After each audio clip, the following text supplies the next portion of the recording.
सभी का स्वागत है मेरे यूट्यूब चैनल पैरेट क्लासेस में। तो लास्ट वीडियो में हमने ह्यूमन ब्लड के बारे में पढ़ा और जाना कि ब्लड की खोज किसने की और ब्लड में क्या क्या कंपोनेंट पाए जाते हैं। उन सारी चीज़ों को हमने लास्ट वीडियो में डिस्कस किया था। ओके, जिन बच्चों ने नहीं देखा है आप प्लेलिस्ट से जाके वो वीडियो देख सकते हैं, ठीक है, ताकि आज का वीडियो आपको आसानी से समझ आ सके। तो आज का वीडियो स्टार्ट करते हैं। तो लास्ट वीडियो का थोड़ा सा ओवरव्यू ले लेते हैं ताकि इसकी लिंक बन जाए। तो मैंने आपको लास्ट वीडियो में बोला था कि जो हमारा ब्लड है वह दो कंपोनेंट से बना है मेजरली, जिसमें फर्स्ट है प्लाज्मा जो ब्लड में 55% होता है, और फिर होता है रुधिराणु रक्त कणिकाएं या कह सकते हैं ब्लड कॉर्पसल्स जो होती हैं 45%। ठीक है, रक्त कणिकाओं या रुधिराणु से मतलब है आरबीसी, डब्ल्यूबीसी और प्लेटलेट्स, ये सभी ब्लड में पाए जाते हैं। ओके, तो जो आज का वीडियो है वह मेजरली प्लाज्मा और आरबीसी पर होने वाला है, क्योंकि हम आज ब्लड ग्रुप के बारे में पढ़ेंगे और जानेंगे कि हम सभी का ब्लड ग्रुप हम कैसे निकालते हैं। ठीक है, थोड़ा मेडिकल टर्म में भी समझाऊंगी ताकि आपको आसानी से समझ आ सके। तो पहले थ्योरी कंप्लीट कर लेते हैं, उसके बाद कुछ क्वेश्चंस। ओके, चलो वीडियो स्टार्ट करते हैं। तो ब्लड ग्रुप को पढ़ने से पहले थोड़ा सा मेडिकली टर्म में मैं आपको एक बात समझाती हूँ। देखो, मैंने आपको जब जेनेटिक्स पढ़ा रही थी उसमें बोला था कि हमारा बॉडी में कई प्रकार के जीन्स होते हैं। ठीक है, प्रत्येक बॉडी में जीन्स होते हैं, लेकिन ब्लड ग्रुप के लिए जो एच जीन होता है वह बहुत ज़रूरी होता है। ओके, तो जो एच जीन होता है वह बेसिकली एक एंजाइम होता है जो क्या करता है, जो हमारी बॉडी में कार्बोहाइड्रेट प्रिकर्सर को कन्वर्ट करता है एच सब्सटेंस में। ओके, थोड़ा डिफिकल्ट है बट एक दो बार पढ़ेंगे ना समझ आ जाएगा। ठीक है, फिर से बताती हूँ मैं आपको। हमारी बॉडी में कई प्रकार के जीन होते हैं, बट क्योंकि हम ब्लड ग्रुप को पढ़ रहे हैं तो जिसमें से जो एच जीन होता है वह बहुत ज़रूरी है उसको पढ़ना।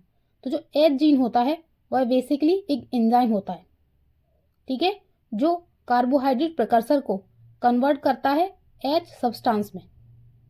ठीक है, यह कह सकते हैं कि जो कार्बोहाइड्रेट प्रिकर्सर है वह कन्वर्ट होता है एच सब्सटेंस, यह कह सकते हैं एच एंटीजन में। ठीक है, तो मतलब अगर हमारी बॉडी में एच जीन होगा तो ही हमारा एच सब्सटेंस बनेगा। ओके, मतलब सारे पर्सन जिनके ब्लड ग्रुप चाहे ए हो, बी हो, ओ हो या ए बी हो, सब में एच जीन होता है। ठीक है, ये बात हमेशा याद रखिएगा। आप सभी बच्चों का जो भी ब्लड ग्रुप हो बट आप में एच जीन उपलब्ध है जो आगे चल के एच सब्सटेंस बनाता है, यह कह सकते हैं एच एंटीजन बनाता है, और यही एच एंटीजन या एच सब्सटेंस आगे चलकर ए एंटीजन और बी एंटीजन बनाते हैं। ठीक है, तो इतना याद रखिएगा, जो एच सब्सटेंस है या एच एंटीजन है वह बहुत ज़रूरी है। किस लिए ज़रूरी है कि आरबीसी सरफेस पर एंटीजन ए और एंटीजन बी बनाने में। ठीक है, यह थोड़ा सा मैं आपको इसलिए बता रही हूँ क्योंकि आगे आपको आसानी से समझ आ जाएगा। ठीक है, क्योंकि बीच में आपको कन्फ्यूज़न नहीं होगी। ओके, फिर से थोड़ा सा रिवाइज कर लेते हैं। ओके, ये याद रखिएगा, हमारी बॉडी में जो भी आपका ब्लड ग्रुप है, ठीक है बच्चों, आपका ब्लड ग्रुप चाहे ए है, बी है, ओ है या ए बी है, ठीक है, इतना याद रखना कि आप में एच जीन अवेलेबल है। ओके, और यही एच जीन आगे चल के एच सब्सटेंस बनाता है, या कह सकते हैं एच एंटीजन बनाता है, और यही एंटीजन, कौन सा एंटीजन, एच एंटीजन, यही एच एंटीजन आगे चल के ए एंटीजन और बी एंटीजन बनाते हैं। ठीक है, तो इतना याद रखिएगा हमेशा कि जो एच सब्सटेंस है वह बहुत ज़रूरी है आरबीसी सरफेस पर एंटीजन ए और एंटीजन बी बनाने में। ठीक है, आई होप आपको समझ आया होगा। ठीक है, एक दो बार वीडियो देखिएगा तो समझ आ जाएगा।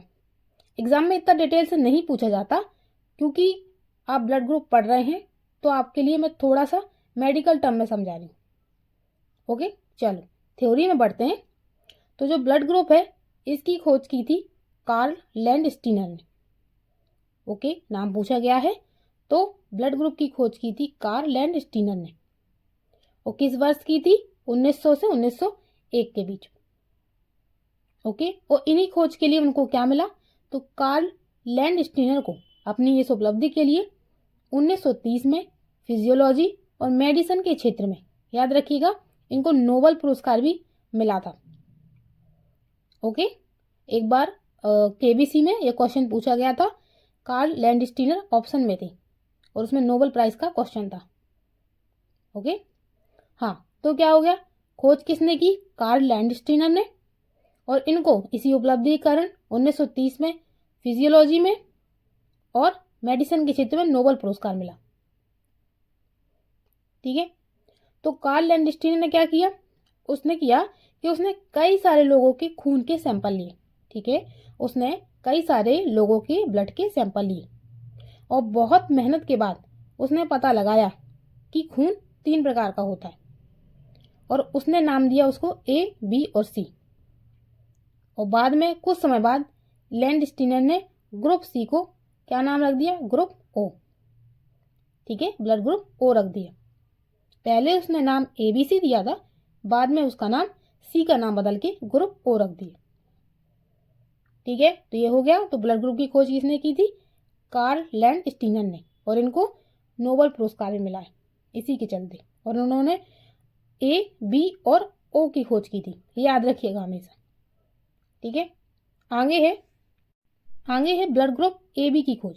ठीक है, A की खोज हो गई, B की खोज हो गई और ब्लड ग्रुप O की खोज हो गई। किसने की? लैंडस्टीनर ने। कब की? 1900 से 1901 के बीच में। अब बात आती है कि ब्लड ग्रुप AB की खोज किसने की? क्योंकि मेजरली तो ये 4 प्रकार के ब्लड ग्रुप ही होते हैं ना बॉडी में, तो अब AB की खोज किसने की? तो AB की खोज की तो लैंडस्टीनर ने जब ब्लड ग्रुप A, B और O की खोज की तो उसके 1 साल बाद उनके 2 साथियों एल्फ्रेड बॉन डिक्स्टेलो और एंड्रियानो स्टर्ली ने इस खोज को आगे बढ़ाया और उन्होंने मिलकर एक नए ब्लड ग्रुप AB का पता लगाया।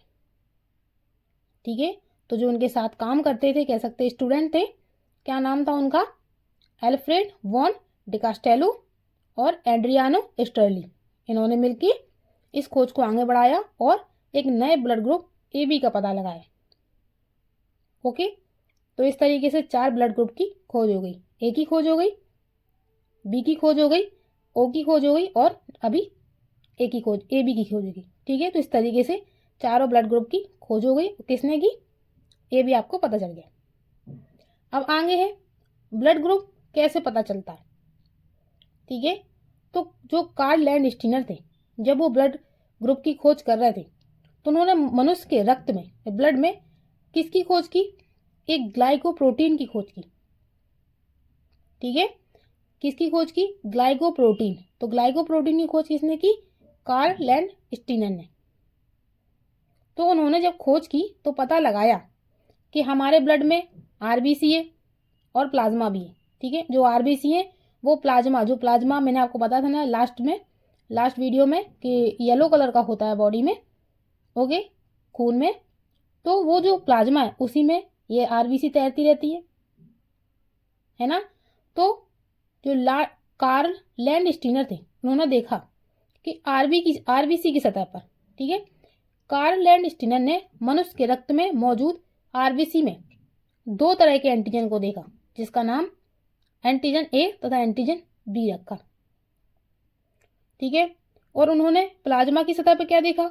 तो लैंडस्टीनर ने अपने अध्ययन के अनुसार ये भी बताया कि प्लाज्मा में एंटीबॉडी पाई जाती है, जिसका नाम उन्होंने स्मॉल में रखा, एंटी A और एंटी B।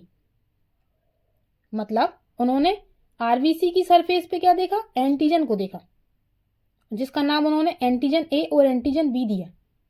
और प्लाज्मा की सतह पर उन्होंने एंटीबॉडी देखी, जिसका नाम उन्होंने एंटी A और एंटी B रखा, लेकिन स्मॉल में, ताकि कंफ्यूजन ना हो।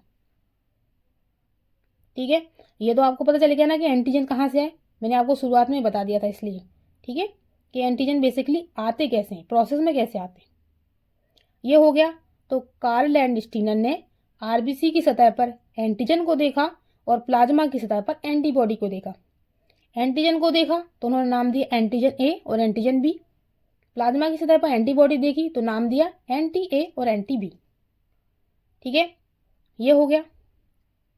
अब आगे आगे है, तो आगे ये क्वेश्चन बनता है कि ये तो लैंडस्टीनर ने पता कर लिया कि आरबीसी की सतह पर एंटीजन है और प्लाज्मा की सतह पर एंटीबॉडी है, बट हम किससे पता करेंगे कि व्यक्ति का कौन सा ब्लड ग्रुप है?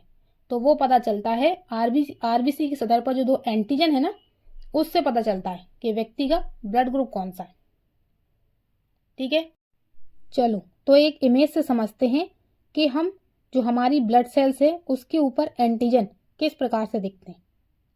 ओके, तो यहाँ पर चारों ब्लड ग्रुप को लिख लिया मैंने, group A, group B, group A B और ग्रुप ओ, क्योंकि हम आरबीसी के सरफेस पर एंटीजन को देख रहे हैं।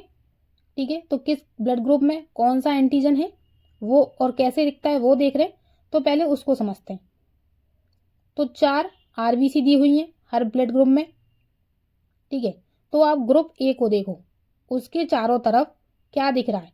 एक कांटे की संरचना दिख रही है, ए आकार की संरचना चिपकी हुई है। ठीक है, आप कभी भी माइक्रोस्कोपी में देखोगे तो इस तरीके की संरचना दिखेगी ग्रुप ए वालों में। ठीक है, मतलब इसमें ए एंटीजन अवेलेबल है, उपलब्ध है। उसी तरीके से ग्रुप बी पर चलते हैं, जिसका ब्लड ग्रुप बी है, तो उसकी आरबीसी की सतह पर एक गोल से आकार की संरचना दिखेगी। तो इससे ये पता चलता है कि ग्रुप बी में बी एंटीजन है। ठीक है, उसी तरीके से ग्रुप ए बी पर चलते हैं, उसकी आरबीसी की सतह पर क्योंकि उसमें ए और बी दोनों हैं, तो उसमें ए एंटीजन भी पाया जाएगा और बी एंटीजन भी पाया जाएगा। मतलब कांटे की संरचना भी दिखेगी और ऐसी गोल जैसी संरचना भी दिखेगी। तो इससे ये समझ आता है कि जो ग्रुप ए बी वाला पर्सन है उसमें एंटीजन ए और एंटीजन बी दोनों अवेलेबल है। अब बात करते हैं ग्रुप ओ की। अब ग्रुप ओ में ना तो ए है ना तो बी है, तो इसका मतलब ये है कि जो इसकी आरबीसी दिखेगी इसके ब्लड में, उसमें ना तो एंटीजन ए अवेलेबल होगा और ना एंटीजन बी अवेलेबल होगा। ठीक है, हमेशा याद रखिएगा ग्रुप ओ में जिनका भी ब्लड ग्रुप ओ है उनमें कोई भी एंटीजन नहीं पाया जाता है। ठीक है, लेकिन मैंने जब आपको पहले बताया था उसमें एच एंटीजन अवेलेबल होगा ही, क्योंकि जितने भी ब्लड ग्रुप हैं उसमें एच सब्सटेंस या कह सकते हैं एच एंटीजन पाया ही जाता है। लेकिन जो ब्लड ग्रुप ओ है उसमें एंटीजन ए और एंटीजन बी नहीं पाया जाएगा। ठीक है, तो ये हो गए एंटीजन।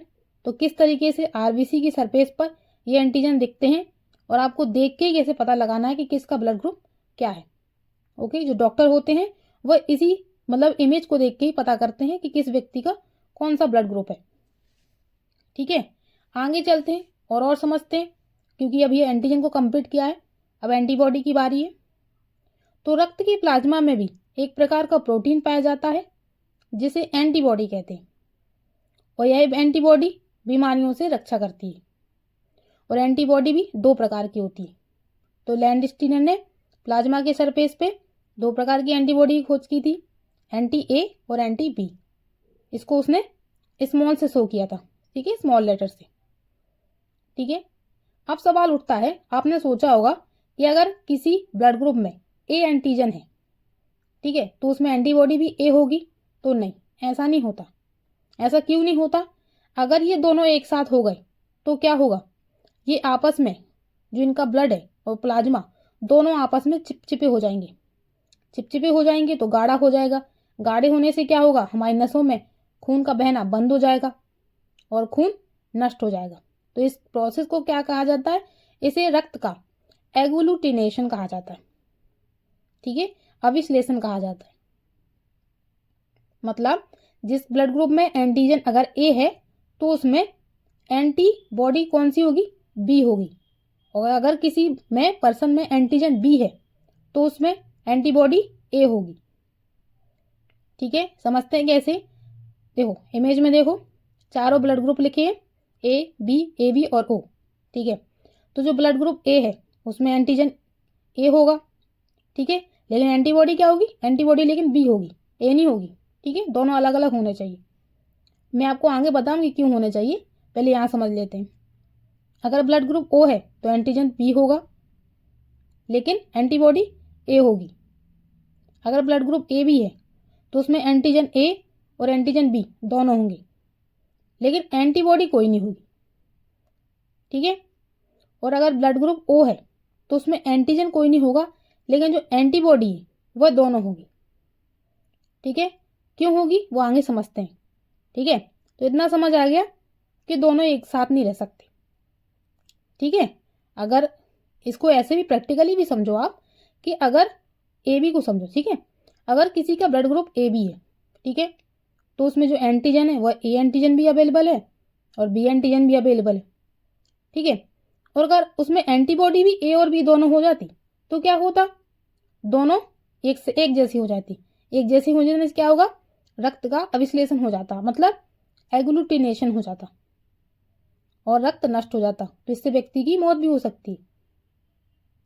ठीक है। और जो ब्लड ग्रुप ओ है उसमें कोई भी एंटीजन नहीं होता, तो उसमें जो एंटीबॉडी है वो आसानी से हो सकती है। ठीक है। तो उसमें एंटीबॉडी ए भी होगी और एंटीबॉडी बी भी होगी। तो क्योंकि उसमें एंटीबॉडी दो अवेलेबल है, तो जो जिनका पर्सन का ब्लड ग्रुप ओ होता है ना, वो दूसरों के मुकाबले ज़्यादा स्ट्रांग होते हैं, मतलब उनको बीमारियां जल्दी नहीं घिरती क्योंकि उसमें दोनों एंटीबॉडी अवेलेबल है। ओके। तो आगे इमेज से समझते हैं कि क्यों दो एंटीजन, मतलब एक एंटीजन ए और एंटीजन ए दोनों एक साथ क्यों नहीं हो सकते। सॉरी, एंटीजन ए और एंटीबॉडी ए दोनों एक साथ क्यों नहीं हो सकते, उसको इमेज से आपको समझाती हूँ। ठीक है। आप पहली इमेज में देखो, ब्लड ग्रुप ए में देखो। ठीक है। मैंने आपको बताया था रेड सेल्स गोल होती है और उसके ऊपर कांटेनुमा संरचना है, मतलब उसमें ए एंटीजन है। ठीक है। ये हो गई एंटीजन ए। ओके। अब मैंने आपको बताया था कि एंटीबॉडी किस में पाई जाती है, प्लाज्मा में। तो आप प्लाज्मा का सरफेस देखो, उसमें प्लाज्मा में यू आकार की संरचना बनी है ना। और मैंने आपको बताया था दोनों जो रेड ब्लड सेल्स है वह प्लाज्मा में तैरती रहती हैं। तैरने से क्या होगा, ये जो नुकीले आकार की चीज़ है ये इसमें नहीं फंसेगी, एंटीबॉडी बी में नहीं फंसेगी। वही अगर इसका साइन वी आकार का होता तो दोनों फंस जाते। इससे क्या होता, रक्त गाढ़ा हो जाता और रक्त नष्ट हो जाता, ब्लड नष्ट हो जाता। ठीक है। तो इसलिए एंटीजन ए में एंटीबॉडी बी को रखा जाता है। ठीक है।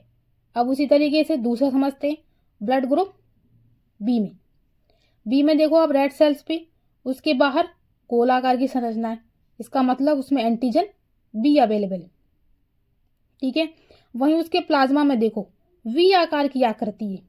इससे क्या होगा, दोनों साथ साथ तैरते रहेंगे लेकिन कोई किसी में नहीं फंसेगा। इससे आराम से ब्लड का फ्लो बना रहेगा। तो इसमें कौन सी एंटीबॉडी है, इसमें एंटीबॉडी है ए। ठीक है। उसी तरीके से ए बी ब्लड ग्रुप पे आओ, इसमें एंटीजन ए और एंटीजन बी दोनों अवेलेबल है। ठीक है।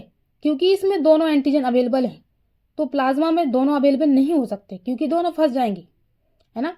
तो इसमें ना तो एंटीबॉडी ए पाई जाती है और ना ही इसमें एंटीबॉडी बी पाई जाती है। इसलिए इस ब्लड ग्रुप के लोग अक्सर बीमार हो जाते हैं क्योंकि इनमें एंटीबॉडी ही नहीं पाई जाती। ठीक है।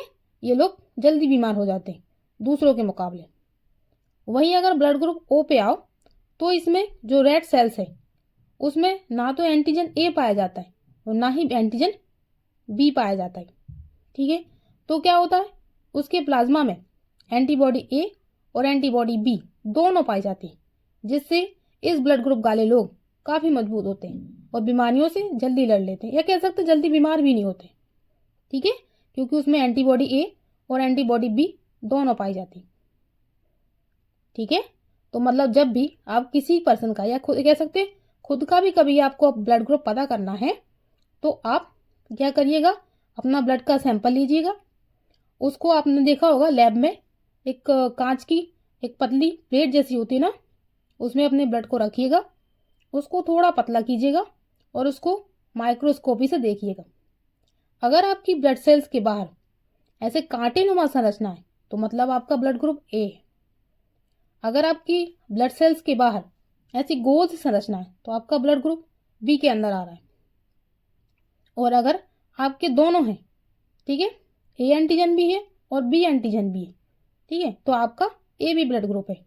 और अगर दोनों नहीं है तो इसका मतलब आपका ओ ब्लड ग्रुप है। ठीक है, इतनी बात आप समझ गए। अभी आप कंफ्यूज होंगे कि पॉजिटिव और नेगेटिव तो आपने बताया नहीं, ठीक है, उनके बारे में आगे समझते, ठीक है। तो ब्लड ग्रुप के पॉजिटिव और नेगेटिव को समझने से पहले ये जान लेते हैं कि हम किस ब्लड ग्रुप का व्यक्ति किससे ब्लड ले सकता है और किससे नहीं ले सकता, ठीक है। हमने हमेशा सुना है कि जो ब्लड ग्रुप ओ वाला व्यक्ति होता है वो यूनिवर्सल डोनर होता है, ठीक है, क्योंकि उसमें कोई भी एंटीजन नहीं होता, तो वह किसी को भी अपना ब्लड दे सकता है, ठीक है। अगर किसी AB पर्सन वाले व्यक्ति को कोई बीमारी हो गई, उसको अर्जेंट ब्लड की जरूरत हुई और उसके सामने O वाला व्यक्ति है, तो वह इंस्टेंट उस व्यक्ति को ब्लड दे सकता है।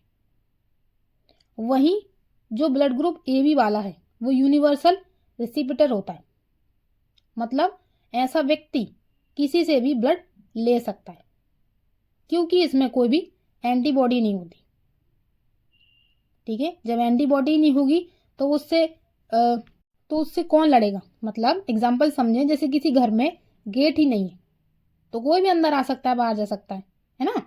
तो उसी तरीके से जो ब्लड ग्रुप AB वाला होता है, क्योंकि उसमें कोई भी एंटीबॉडी नहीं होती, तो वह किसी का भी ब्लड एक्सेप्ट कर सकता है। लेकिन जो ब्लड ग्रुप O वाला व्यक्ति होता है, क्योंकि उसमें कोई भी एंटीजन नहीं होता, तो वह किसी को भी अपना ब्लड दे सकता है, क्योंकि वह यूनिवर्सल डोनर में आ जाता है फिर, ठीक है। फिर ये समझ लेते हैं कि जो चारों ब्लड ग्रुप वाले हैं वह किससे ब्लड ले सकते हैं और किसको दे सकते हैं।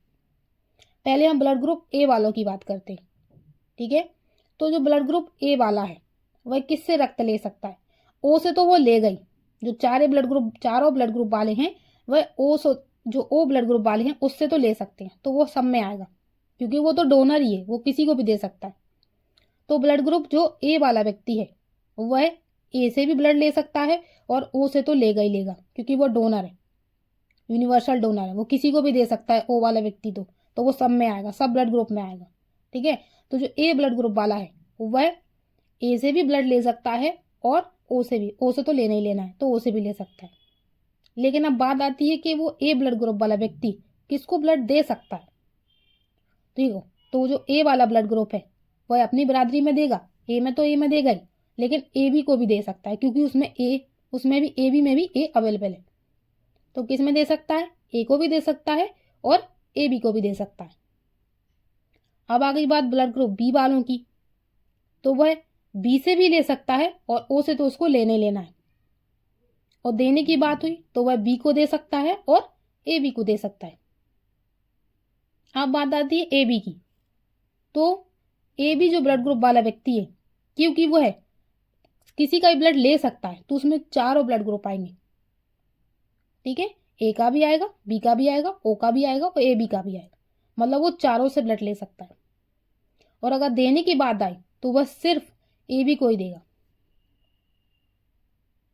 और अब है ब्लड ग्रुप O की, तो जो O ब्लड ग्रुप वाला व्यक्ति है वह सिर्फ और सिर्फ O से ही ब्लड लेगा, ठीक है। हमेशा याद रखना, जो AB ब्लड ग्रुप वाला व्यक्ति है वह सिर्फ AB ब्लड ग्रुप वाले को ही ब्लड देगा और किसी को भी नहीं ब्लड दे सकता। अगर आप सोचो कि A को दे दे या B को दे दे, नहीं, वह दे सिर्फ AB वालों को ही दे सकता है। वैसे ही जो O ब्लड ग्रुप वाला है वह सिर्फ अपने O वाले से ही ब्लड ले सकता है। और देने की बात आती है तो क्योंकि वह डोनर है तो वह सबको ब्लड दे सकता है, A को भी दे सकता है, B को भी, AB को और O को भी, ठीक है। तो इतना कॉन्सेप्ट समझ गए आप कि कौन किसको ब्लड दे सकता है, ठीक है। अब हमको समझना है पॉजिटिव और नेगेटिव और पॉजिटिव के बारे में, ठीक है। उससे पहले सबसे जरूरी समझ लेते हैं हम RH फैक्टर को, क्योंकि अगर ये समझ आ गया तो आपको पॉजिटिव और नेगेटिव भी समझ आ जाएगा, ठीक है। RH फैक्टर ब्लड ग्रुप की टर्म्स में बहुत इंपॉर्टेंट फैक्टर है, ठीक है। तो जान लेते हैं इसकी खोज किसने की। तो 1940 में लैंडस्टीनर, जिन्होंने ब्लड ग्रुप की खोज की, और एक और पर्सन थे वीनर, उन्होंने एक रक्त में एक अन्य प्रकार के एंटीजन का पता लगाया, ठीक है। वैसे तो ब्लड में कई प्रकार के एंटीजन होते हैं, ठीक है, जो हमारी बॉडी में एक प्रोटीन का काम करते हैं, ठीक है। उन्हीं में से एक नए एंटीजन की खोज की जिसका नाम क्या रखा उन्होंने, एंटीजन डी। ठीक है, और उसको ही RH फैक्टर कहा गया। RH फैक्टर क्यों कहा गया, क्योंकि उन्होंने इस एंटीजन की खोज में या किस में पता लगाया, किस में था ये एंटीजन, तो वो था एक रीसस बंदर में। ठीक है, क्योंकि ये बंदर में पाया गया इसलिए इसको RH फैक्टर भी कहा गया। ठीक है, मतलब जो बंदर था उसमें भी रेड सेल्स थी, रेड RBC थी और प्लाज्मा था। ठीक है, उसमें भी एंटीजन थे, लेकिन उसकी जो RBC थी उस पर एक अलग तरीके का कुछ पाया गया। ठीक है, वो मैं आपको अभी आगे समझाती हूँ। तो उसी से उन्होंने पाया कि ब्लड में एक और एंटीजन भी पाया जाता है, जिसका नाम उन्होंने एंटीजन डी नाम दिया। और क्योंकि यह बंदर रीसस बंदर में पाया गया था, तो रीसस का 2 लेटर आगे का पकड़ा R और H, तो इसको नाम दिया गया RH फैक्टर। ठीक है, मतलब जो भी जितने भी एंटीजन पाए जाते हैं, फैक्टर्स पाए जाते हैं, ये बेसिकली RBC पर एक प्रोटीन की तरह ही होते हैं। ठीक है, तो RH फैक्टर लाल रक्त कोशिकाओं की सतह पर पाया जाने वाला एक खास तरह का प्रोटीन होता है। और यह प्रोटीन अगर RBC में मौजूद है तो ब्लड RH पॉजिटिव होगा। ठीक है, और अगर नेगेटिव है तो यह RH नेगेटिव होगा।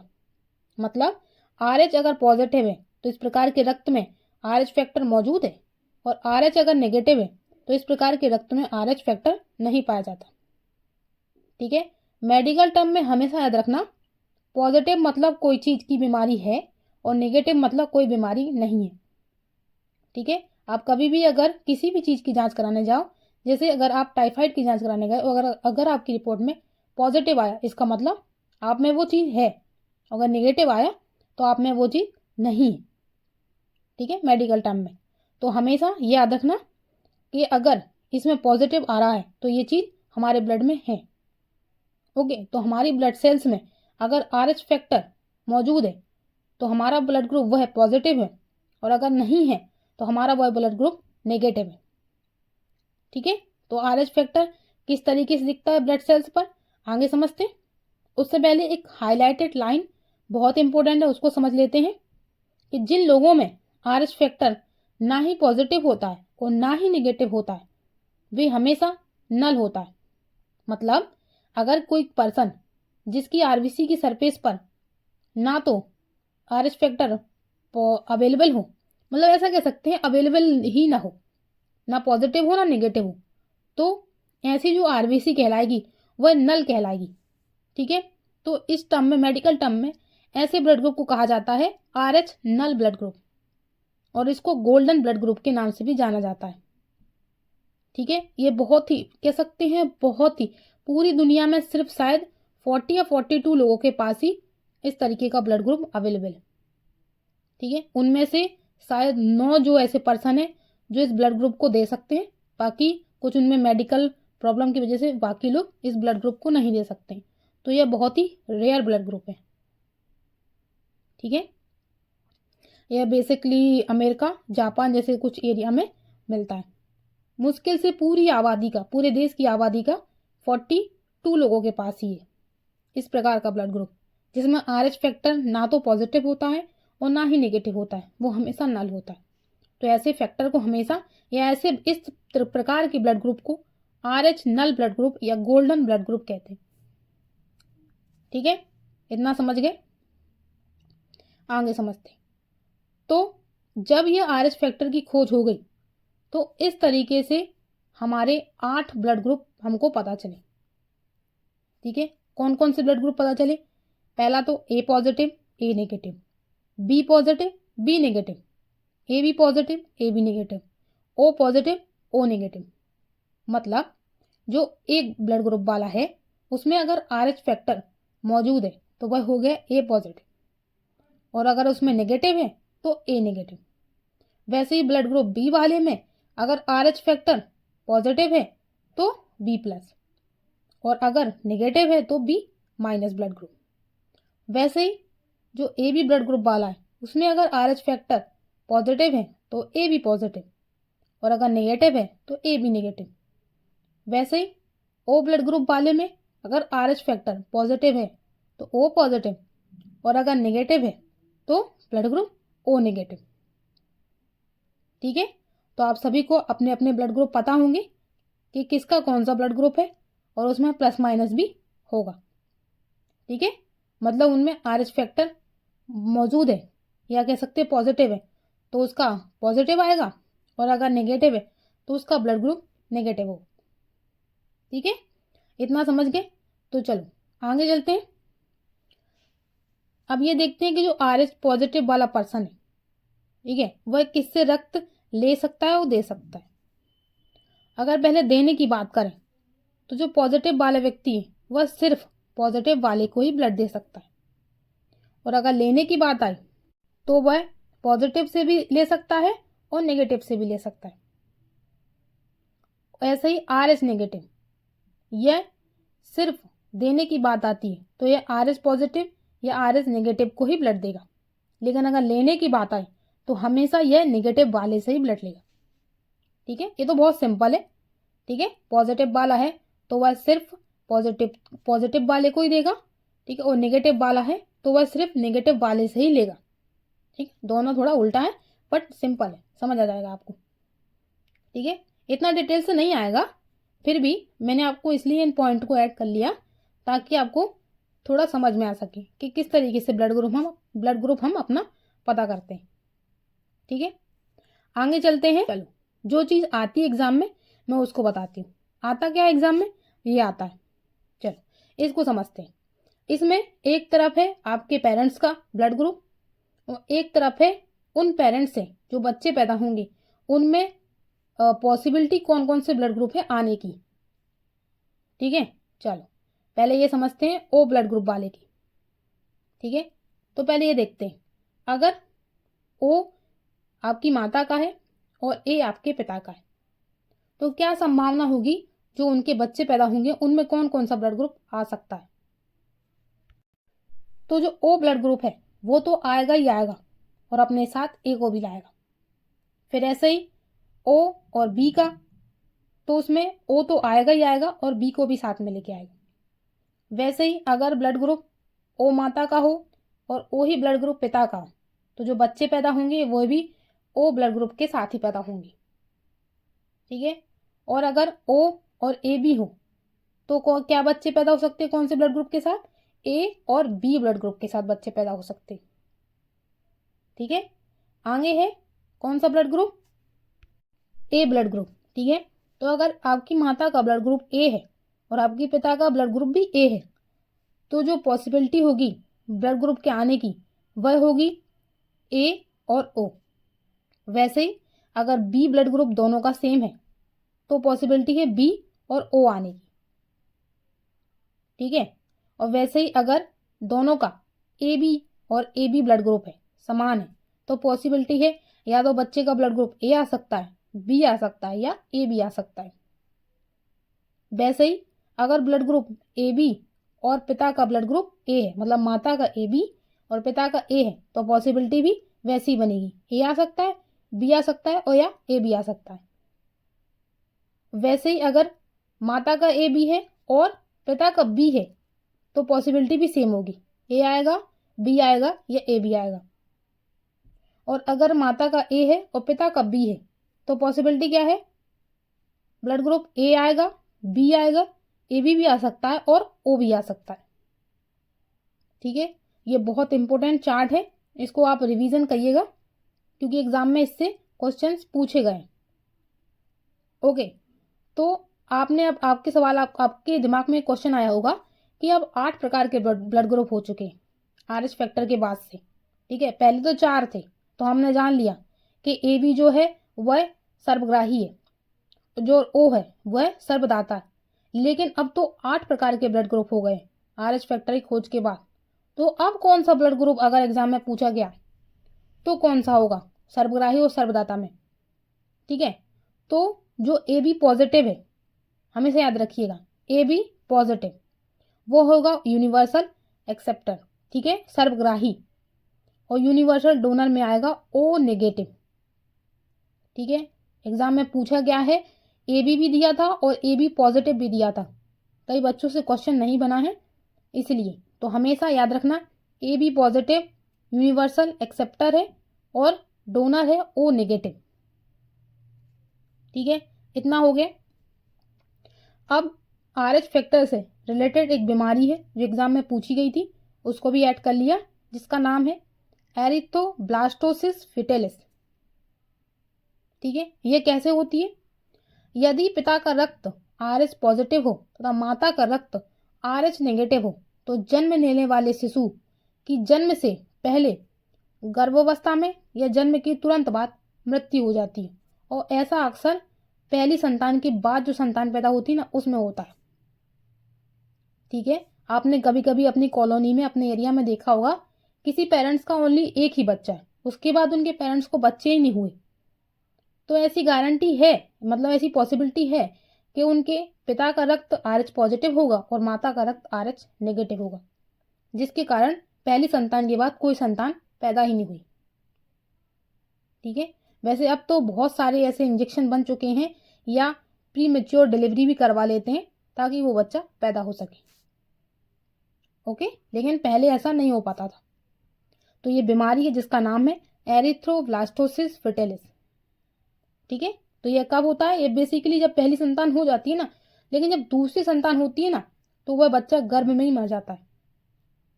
ठीक है, बट आजकल मॉडर्न साइंस है, तो बच्चे को प्री मेच्योर डिलीवरी, मतलब 7 या 8 महीने में ही बच्चा निकलवा लिया जाता है, उसके मरने से पहले। ओके, तो ये बीमारी थी, पूछी गई एग्जाम में, इसलिए मैंने इसको भी ऐड कर लिया। ठीक है, एक पॉइंट भी ऐड कर लिया मैंने, लास्ट वीडियो में उसको ऐड करना भूल गई थी, कि जो हमारी ब्लड सेल्स है ना, उसमें जो उसकी जो निर्माण की प्रक्रिया होती है ना, उसको हेमोपोइसिस कहा जाता है। ठीक है, हेमोपोइसिस कहा जाता है। जो हमारे ब्लड सेल्स हैं उनके निर्माण की जो प्रक्रिया है, प्रोसेस है, उसको हेमोपोइसिस कहा जाता है। ठीक है, ये हो गया। अब इम्पोर्टेंट एक ब्लड ग्रुप है, बॉम्बे ब्लड ग्रुप।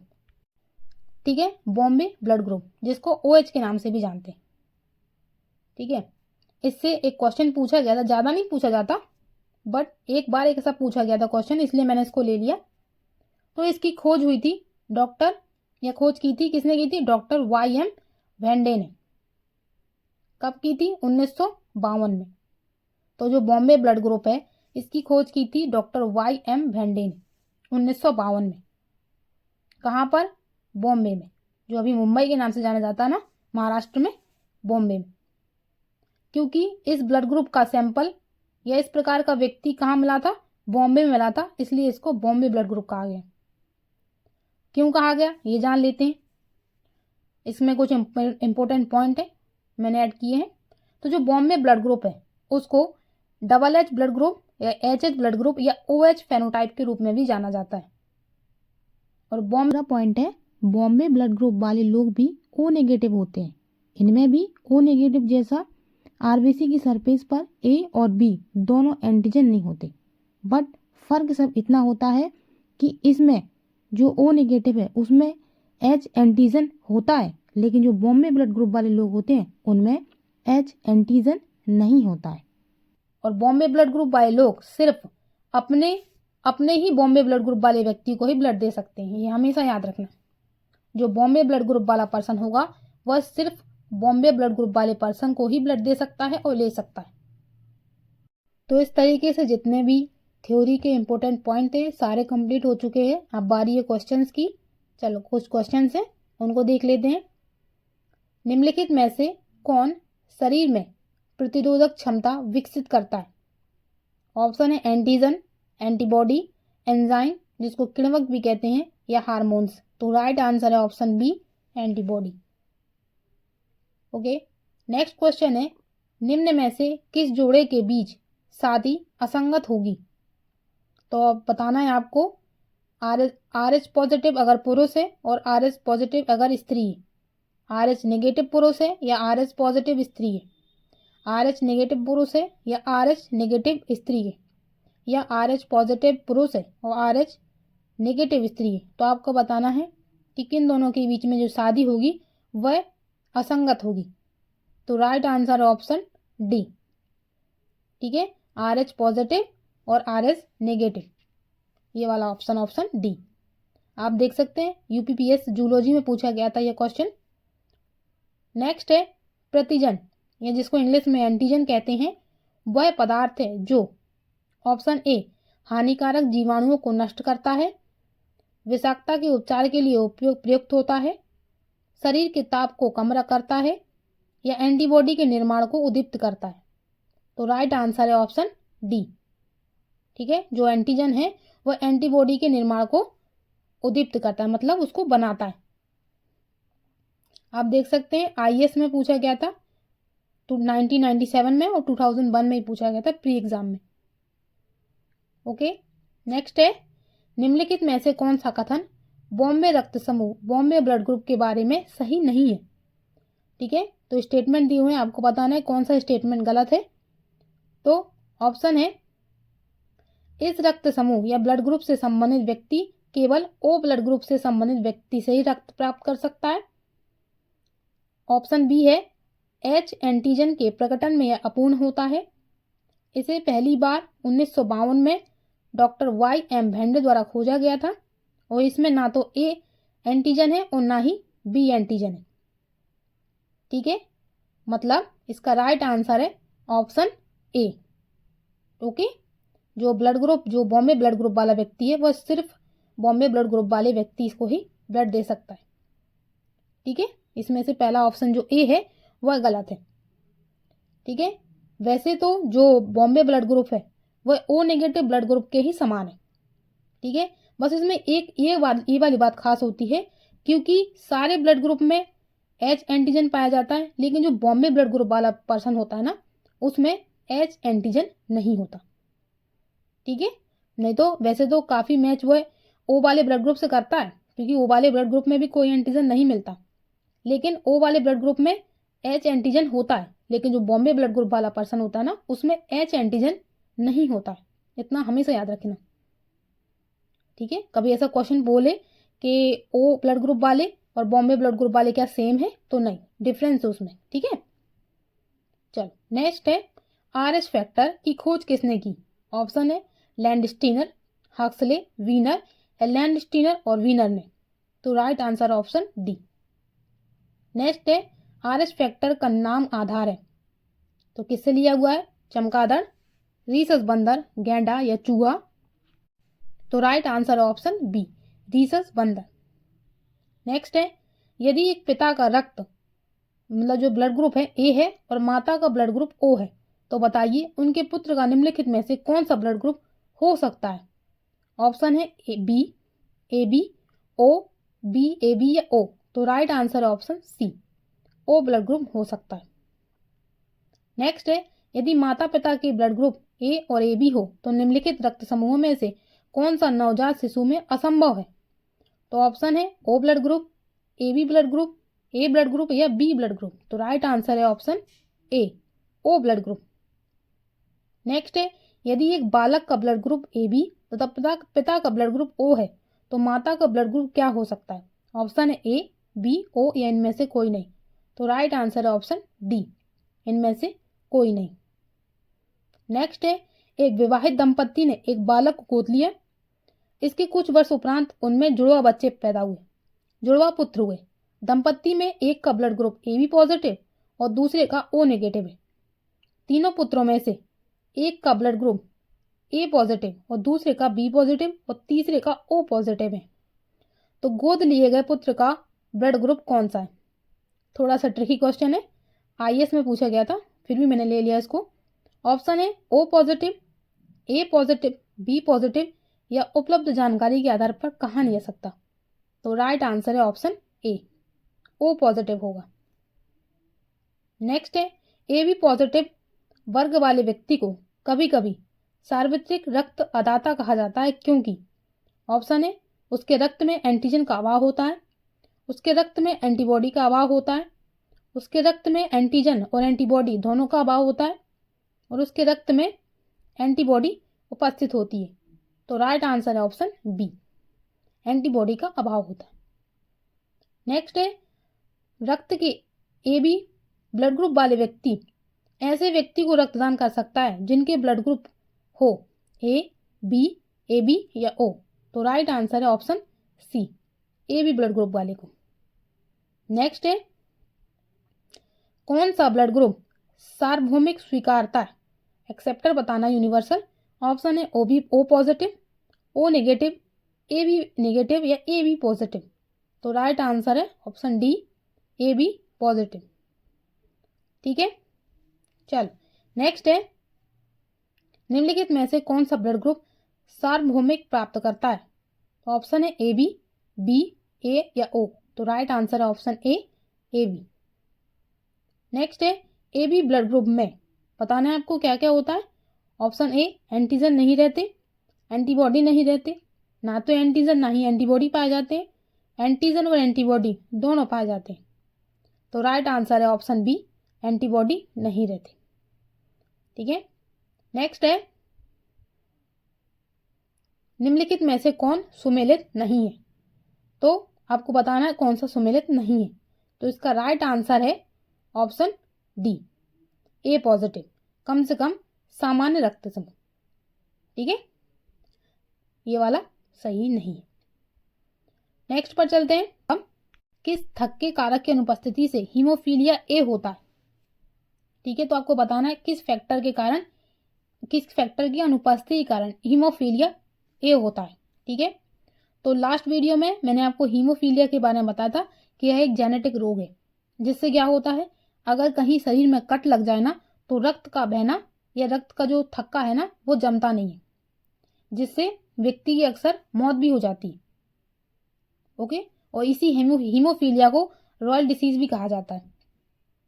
तो ठीक है, तो इनमें से बताना है कि किस फैक्टर के कारण। ओके, तो बेसिकली जो हीमोफीलिया है उसमें 3 प्रकार के फैक्टर्स पाए जाते हैं, हीमोफीलिया ए, हीमोफीलिया बी और हीमोफीलिया सी। मतलब 3 टाइप का हीमोफीलिया पाया जाता है, सॉरी फैक्टर नहीं, 3 टाइप का हीमोफीलिया पाया जाता है, हीमोफीलिया ए, हीमोफीलिया बी और हीमोफीलिया सी। ठीक है, जो हीमोफीलिया ए है उसको क्लासिक हीमोफीलिया भी कहा जाता है, और यह फैक्टर 8 की एब्सेंस में होता है। और वहीं हीमोफीलिया बी को क्रिसमस डिसीज भी कहा जाता है। बहुत इंपॉर्टेंट है, याद रखिएगा, एग्जाम में पूछा गया है घुमा के कि क्रिसमस डिसीज, तो वही है हीमोफीलिया बी।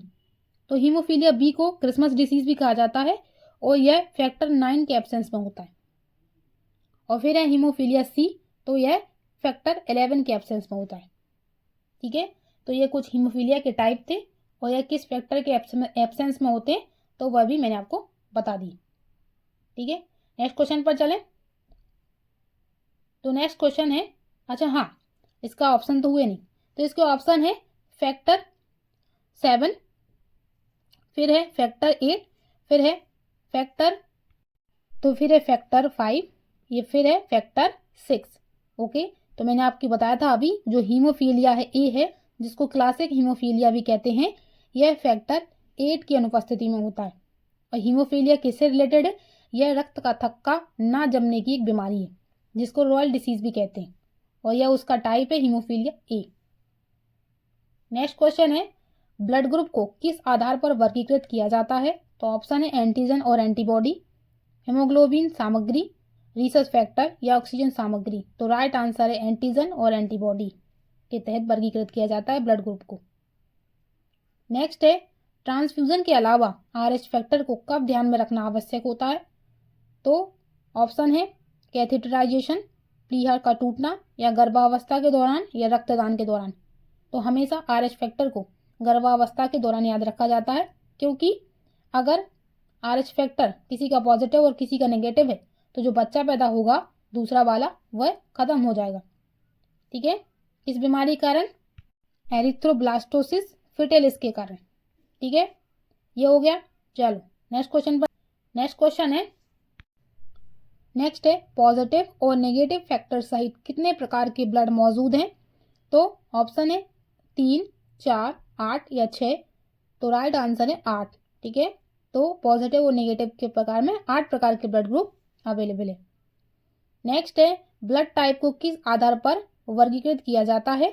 तो ऑप्शन है एंटीजन, एंटीबॉडी, रिसर्च फैक्टर या ऑक्सीजन सामग्री। तो राइट आंसर है रिसर्च फैक्टर। ठीक है, तो कुछ इंपॉर्टेंट क्वेश्चन थे, उनको ले लिया मैंने। बाकी पूरा वीडियो खत्म हो गया है ब्लड ग्रुप से रिलेटेड। अगर बच्चों आपको पसंद आया तो आप प्लीज़ लाइक करना। ठीक है, ताकि थोड़ा सा मोटिवेशन आए कि आपको अच्छा लग रहा है, मेरा जो भी मैं बना रही हूँ नोट्स वो आपको अच्छे लग रहे हैं। ठीक है, ओके बच्चों।